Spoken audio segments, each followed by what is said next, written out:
Pulitzer Prize-winning author John Updike has enjoyed a prolific career writing short stories, poetry, essays, and reviews. In 1959, the Harvard graduate received a Guggenheim grant with a promise to write a novel, fulfilling his obligation and establishing himself as a major novelist with Rabbit Run. John Updike began what became his classic Rabbit series. The 4 novels recently have been joined into a single volume, Rabbit Angstrom, and I am pleased to have the author join us here at this table again this evening. Welcome, sir. Thank you. How are you? Well, I think. Hard to know at my age, but I have no outstanding complaints. We were just talking about golf. You still play golf once a week? I do, and I love the game in theory, but in practice, this has been a bad summer for my golf. I don't know, maybe it's the aging process, or I have a wrong thought, but it just hasn't been clicking. So maybe like those 2-putt putts are not quite as easy as they used to be. Yes, and the drives don't seem to be as long as they used to be.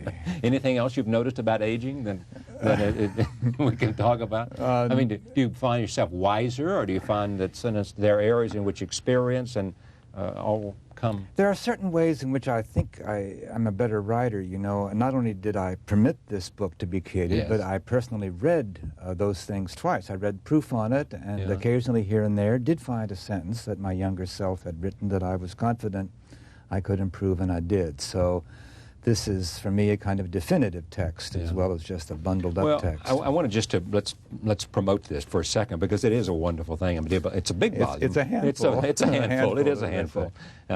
You get your exercise.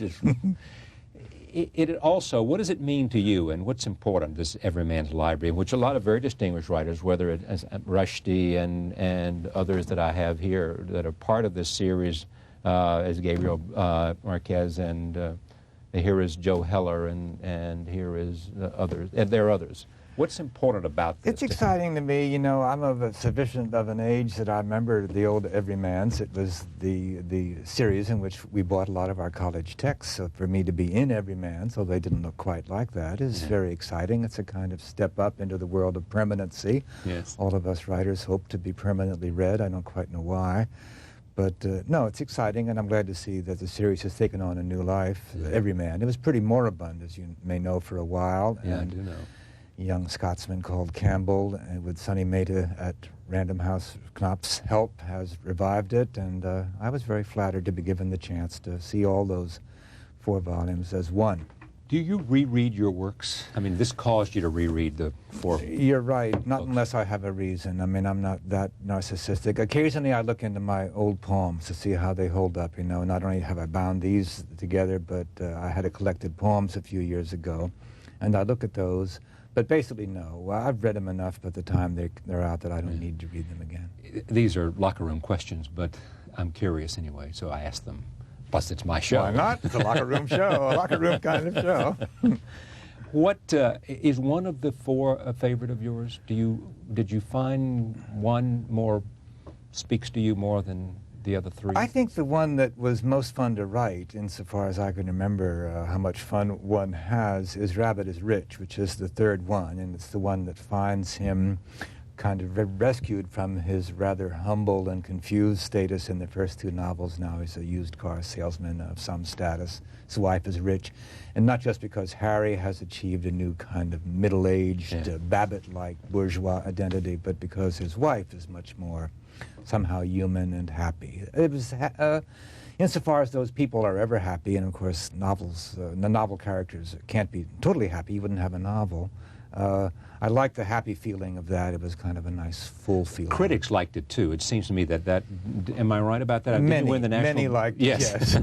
Not all. But it won a Pulitzer, did it? It did win a Pulitzer. And did it win a National Book Award? It was my first Pulitzer, and it won, oddly enough, the National Book Award as well, and also the Critics, what is that thing called? The Critics Circle. Yeah, right. I mean, the whole series of things. So I kind of had a little sweep there of the major fiction awards for that year. To my surprise, pleasant surprise. Are you surprised that you were able to write 4? That, I mean, that what began as, in a sense, some obligation to the Guggenheim turned out to be 4 volumes? I was always surprised, beginning with Rabbit Redux, which was the first sequel, that the material was as rich for me, and it's exciting. You know, it excited me to be there in this imaginary county based upon the place I grew up. And I guess the places we grew up in are still always the most meaningful and the most exciting. So I found almost the problem was, especially with Rabbit is Rich, was to put a period and end the books. I was having so much fun being there.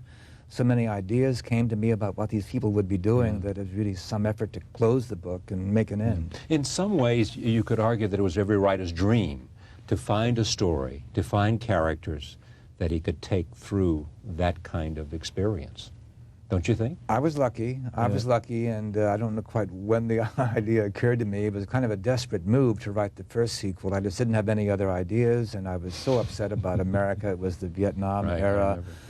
And America seemed all confused, and I was confused. But to make Rabbit into kind of a witness of this seemed to help me. It helped my reputation. It was good to bring him back, and once he was back from the dead, as it were, it was fairly easy to get him going twice again. Do you have any passions unfulfilled or great goals that you set out with when you were 50 or 45 or 35? To fulfill that somehow you have not yet reached? I feel there's one more novel in me that I haven't found or located. I do feel I have a little more to say. I don't know quite what it is, or I'd say it right here on the show. But basically, I can't be too discontent. I think I've been lucky as far as audience and critical reception and you have a time body to write and my health. All that's been. And you have good. a body of work in a variety of forms, as I said, essays, short stories. Poems that are part of a body of work. I certainly have done more than I would have thought at the age of 25 when I was starting out in this. I've just achieved more. I've won more prizes. I've had more books published. I've made a better living. I began with fairly modest expectations, you know. I just thought if I could make a living at this, I'd be content, support my wife and our children. What's the hardest thing about being a writer?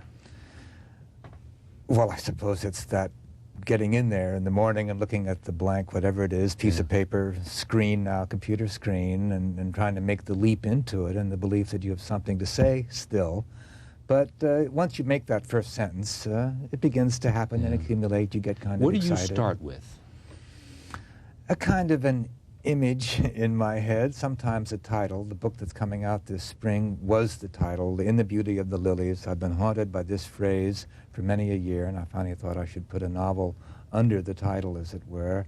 In the Beauty of the Lilies. In the Beauty of the Lilies. It's from the Battle Hymn of the Republic. In the Beauty of the Lilies, Christ was born across the sea. And it's some way about American religion. Christ was born across the sea. Distant sense, I don't know, it has a lot of themes in it that I've... So you started with that line. Yes. And you needed, and for how long has it been banging around inside your head?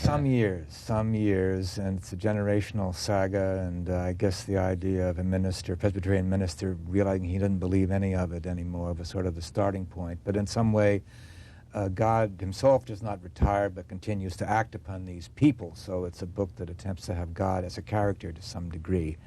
I can't really tell you when I finally got the image of the four generations what would happen. As you write along in a book, of course, there are some surprises. But are you keeping notes all the time since you had the title and had the idea? Have you been sort of keeping notes, whether mental or putting into the computer or in a journal or something, knowing that at some point, somehow, it would sort of precipitate out? You hope. I write little notes on pieces of paper, which then I often lose, unfortunately, so they don't do me any good, but perhaps it helps me lodge them in my mind. But I'm not a great outline writer. I try to have it in my head. I try to build it in my head till I'm ready to write. But do you know where it ends? Yes. You always know where it ends. So you know where you're beginning and you know where you're going to end. And those two things. Very important. And something of what happens in the middle, yes. But not all. I mean, as you explore and as you begin to create the characters, they take on a life of their own. Characters surprise you. Some say more than you expect, and some say less. Yes, so there's a great deal that you can't quite predict. But you must know where to begin, and you should know, I do believe, where it ends, because that gives it the shape, the curve of action that Aristotle said was important. What did Aristotle say? Aristotle said that action was the most important thing about a work of narrative art, and spectacle was the least important. He was talking about plays mostly, and it seems in our age, spectacle is the most important in action. But no, there should be some action that makes a kind of brand on the reader's mind, something that he can take away, he or she, take away when the book is done. This is going to be about religion, and 4 generations, and about religion in America? Sort of. About the Presbyterian religion, yes. There's the father who loses the faith, and there's the son who recoils from the faith, and there's a daughter who is full of faith, and then there's her son who is undone by somebody else's faith. So it's about, and it follows in a very rough way the curve of my own family. My surprise, surprise. Surprise, surprise. My grandfather, who I never met, who died before I was born, was a Presbyterian minister who withdrew from the ministry, but not, I think, for the reasons that my character does. Where is your faith? I'm an Episcopalian, a card-carrying Episcopalian. I've never been able to really let religion go. I know many people do simply outgrow it and it falls away, but I was raised as a Lutheran, and life without some faith never quite seemed what I could live. Your ancestors were Presbyterian. You were raised as a Lutheran, and you are now Episcopalian. I'm a Protestant mishmash, and I was a Congregationalist for a while, but it's all in the general character. Do you have a sense, as many people who come to this broadcast say, that America somehow, has lost some sense of its moral mission, and some sense that they sense that there is on the part of the Americans a feeling that something is empty about their lives, and something that religion is used to serve? That is around, that feeling, and I think the churches are losing ground, and certainly 150 years ago maybe God was a realer character, but it's always been a bit of a struggle, I think, to maintain Christianity in this wilderness. This was a wilderness, and it's kind of a moral wilderness always. We're all making ourselves, aren't we? So it's not like France, where the church is there to scorn or not, but it's somehow there. We have to keep making it up. I think people, to a surprising degree, do continue to be idealistic, and they continue to be seekers for something more than just feeding yourself and dressing yourself and then dying. How do you think we're doing? When you look at America, if you felt like that you had to write the second Rabbit because you wanted to speak to Vietnam and other issues, what would you want to speak to in addition to religion today about America? I know it's hard to... I mean, race, for example. Race is certainly very much there, and my novel, in its shy way, does try to touch upon race. I'd say it's the #1 social or domestic problem this country has, and it doesn't go away, is what's striking. In the 60s, we thought it would go away. You pass a few more laws, and everything will be fine. And we appoint a commission to study it, and then get some blacks on basketball teams. But no, it's still there to a surprising degree. I just think we have to keep working at it, and I think most Americans do, in their way, work at it. I do think there's a lot of goodwill here on both sides of the racial divide. And it's clearly time for those to speak up, though, in order to, and clearly they are. Those that marched into Washington are speaking up for some sense of an affirmation of their own esteem. It was a good thing to see. It was a good thing to see, wasn't it? I mean, forget the speeches. Even though Farrakhan isn't my pin-up boy, really. But do you have a pin-up boy? Do I have one? That by force of intellect or moral persuasion in America today speaks to you? A politician? Our president, I may be crazy, but I like him and admire him. I think he's a good man who's learning the job better and better. I think Clinton, we could do a lot worse than Bill Clinton in the White House. Did you vote for him in '92? Oh, yes. And he has not, in a sense, you feel like he's doing a good job. I'll be happy to vote for him again. You're happy to vote for him again. You don't see anybody on the orizon that would cause you to... I don't really, but I'm an old-line Democrat. Maybe I'm not the person to talk to here. I tend to vote for Democrats, but I think Clinton, yes, he's brought some youth in there, and he's tried to face some issues that were just under the rug until he came into office. Let me come back to Rabbit. Was his death a death for you? It was hard for me to write that book, and as our readers and your viewers and my readers know, he doesn't quite die, but he certainly is very ill. And yes, it was all mixed in with my mother's death and with my own sense of mortality. I was getting older. My heart didn't feel so good. The more I read about heart disease, the worse I felt. So in a way, it was a hard book to write. It kind of was a push, but oddly enough, once I got him to Florida and the last lap of the book was in sight, I felt better. My chest pains cleared up. I was rid of, it was a catharsis for the author, if not for the reader. How have you changed over the years, you think? Probably the same way. I remember trying to think of yourself as I once was, and I was a fairly harsh and abrasive and hungry, I think, young man. Driven. driven to some extent. Yeah. I guess I was driven, yes. The fact that I produced all these books indicates says something about energy and desire and ambition neurosis, and neurosis, yes. So, yeah, I'd like to think that I've become a more gentle and more understanding, that I know I've been in more shoes myself. Your own life takes you through a set of shoes, so now I can see what people feel like in other pairs of shoes. Some of the things we've talked about on previous programs here with you. Right. But I mean, I think that to be driven and to be ambitious and to want to accomplish and to want to make something, we shouldn't look back, even if we mellow and even if we become, if we smell the roses more, let's not scorn the fact that we had drive and we had some capacity to want to.